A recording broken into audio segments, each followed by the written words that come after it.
देखो question number 40 तक कल हो गए थे, आज 41 से चलेगा। ठीक है, क्वेश्चन देखो 1025 ऋण 2 बराबर किस्तों में चुकाना है 5% चक्रवर्ती ब्याज की दर से, प्रत्येक किस्त का मान बताना है। ठीक है, देखो आपको मैं बता देता हूँ, एक बात बता देता हूँ। देखो अगर आप डेली मेरी क्लास लोगे ना तो मैं इतना वादा करता हूँ, इतनी गारंटी देता हूँ कि आपको मैथ में कहीं भी कोई दिक्कत नहीं आएगी, चाहे आप एग्जाम कोई सी भी दे लेना।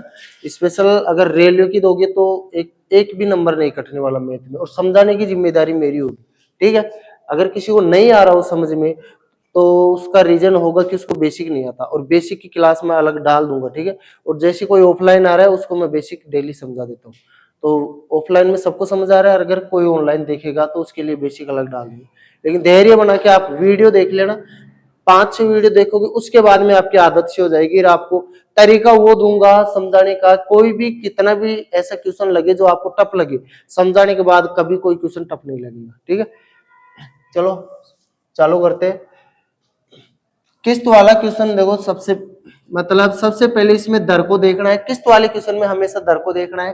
तो 5% की वैल्यू 1/20 होती है। किस्त वाले क्वेश्चन में इधर होता है मूलधन, इधर मानेंगे किस्त। ठीक है, चलो वैसे उदाहरणों में टाइप हो गई थी, फिर से वापस टाइप है ना, फिर से वापस जीरो लेवल समझा रहा हूं। 1/20 का मतलब 20 रुपए पे 1 रुपए ब्याज लग गया। ठीक है, अगर 20 रुपए है, 1 रुपए ब्याज लग के कितना बनता है? 21 रुपए। अब आपको क्या मूलधन से ज्यादा किस्त होती है? ऐसा नहीं होता। अभी तो ये क्या है भाई, किस्त बराबर बराबर करेंगे, है ना। अगर 2 साल का है तो 20 का मल्टीपल है 400 और 21 का 441, यही होगा।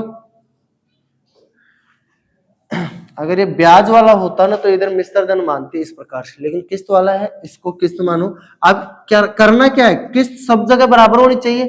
441 है, ये 21 ही है, तो गड़बड़ है। या तो सभी को 441 बनाओ या सभी को 21 बनाओ। 441 बनाना इसको आसान, लेकिन इसको 21 बनाएंगे ना तो इसको 21 मतलब इसको 21 बनाने लगे 21 से डिवाइड करेंगे। देखो अब आप भाई, अगर 441 को 21 बनाऊं मैं तो 21 से डिवाइड करना पड़ेगा, फिर इसको भी करना पड़ेगा, तो इसको करना मुश्किल हो जाता है ना। इसलिए हम क्या करेंगे, 21 से मल्टीपल कर इसको ही 441 बना लो, तो इधर भी करना पड़ेगा मल्टीपल। अगर मैं 441 बनाऊं तो 21 से मल्टीपल के इधर किया तो इधर भी करना पड़ेगा, क्योंकि रेशियो गड़बड़ा जाएगा अगर नहीं करेंगे तो। चलो करते हैं। तो इधर तो कितने हो गया, ये 420 हो गया, और 400 ये इधर केवल ये 441 लेंगे। किस्त तो सदैव बराबर होती है ना, जोड़ेंगे नहीं, अलग अलग रहेगी। और टोटल मूलधन कितना हो गया? 820। इसका मतलब है अगर मूलधन 820 है तो 5% की दर से किस्त 441 की होगी। अगर मूलधन 820 है तो किस्त कितनी होगी? 441। लेकिन हमारे पास मूलधन कितना? 1025। मूलधन अगर 1025 है तो किस्त कितने की होगी? एक्स मान लिया हमने। जो भी करता है वो काट लेंगे।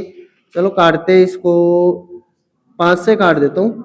5 एकम 5, 5 का 30, 5 चौका 20, 5 दूना 10 और 5 25, तो 164 है।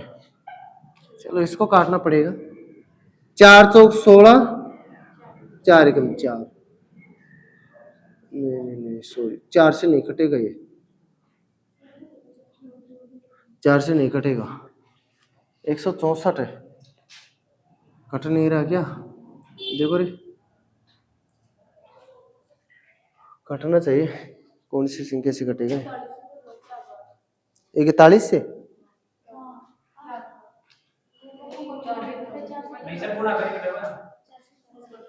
एक मिनट, चलो गुणा करते हैं, ऐसे भी कट जाएगा।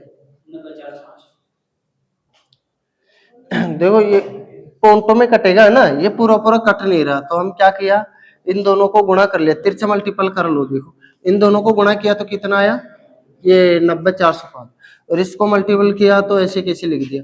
अब x ये 90405 डिवाइड करेंगे इसका, तो ये आ जाएगा 551.25, ये आ जाएगा, पॉइंटों में जाएगा। ठीक है, आपको देखो इसमें तरीका सीखना है, ये गुणा भाग आप कर सकते हो आसानी से, है ना, और समझ में आ गया। देखो रेट 10% है, 10% की वैल्यू 1/10 होती है। क्वेश्चन नंबर 42 में देखो सेम है, किस्त वाला है उसमें 2 साल थी, इसमें 3 साल है बस, है ना। किस्त वाला ये है तो रेट 2% है टाइम 3, वो रेट 10% है टाइम 3 साल है, तो 10% का मतलब 1/10। इसका मतलब क्या होगा, ये मूलधन है ये किस्त है, इसका मतलब होगा 10 रुपए पे ब्याज जुड़ के 11। 3 साल है तो 3 बार करेंगे, दो बार, दूसरी बार स्क्वायर करेंगे 121, तीसरी बार क्यूब करेंगे तो 1000 और 1331। सब कर सकते हो, मतलब 11 को 3 बार गुणा करने चाहिए आता है, 2 बार गुणा करने चाहिए आता है, लेकिन किस सब समान होने चाहिए।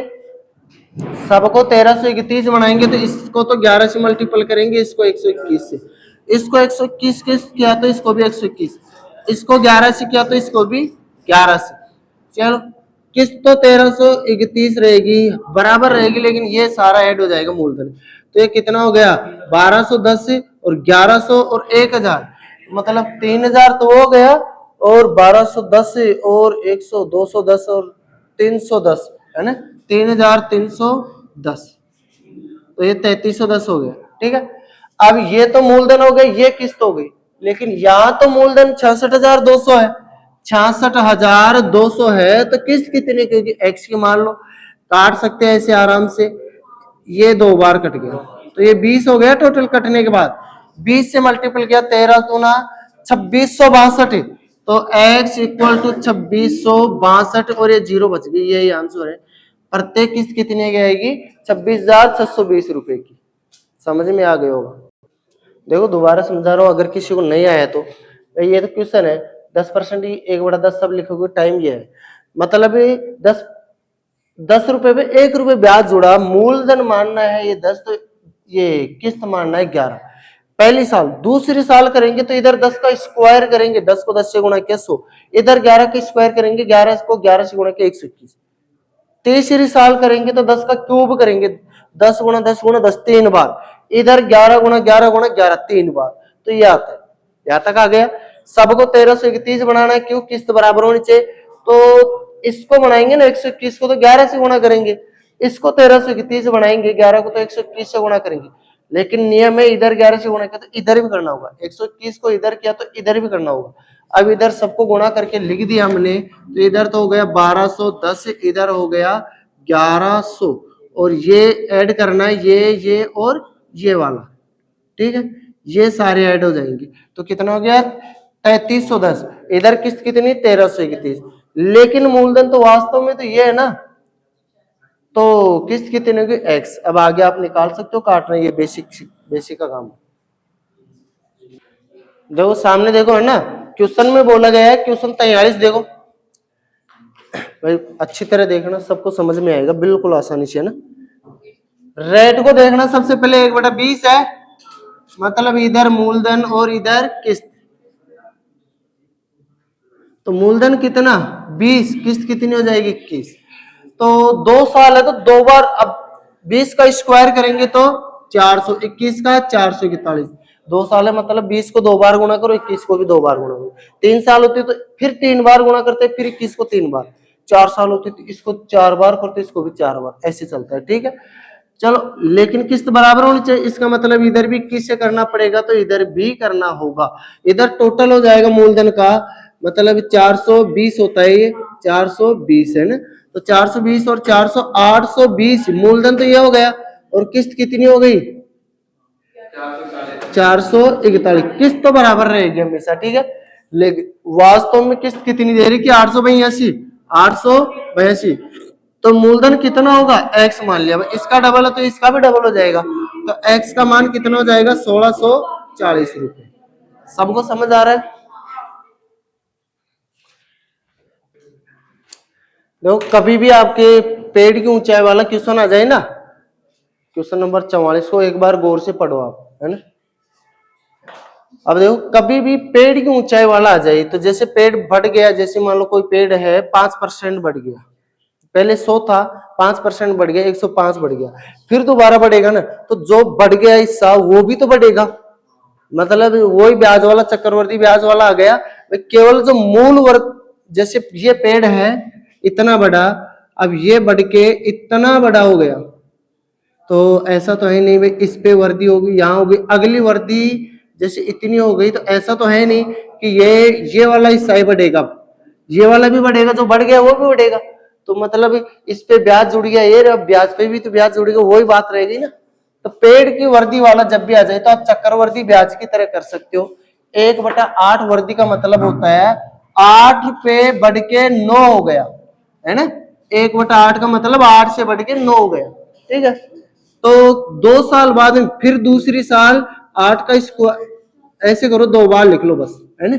अब मल्टीपल कर लो 64 और 9 नाम 81, तो 64 था तो 81 हो गया, और वास्तव में 64 ही था। बस यही आंसर है। अगर और कुछ होता तो हम रेशियो लगा देते। यही आंसर है 81।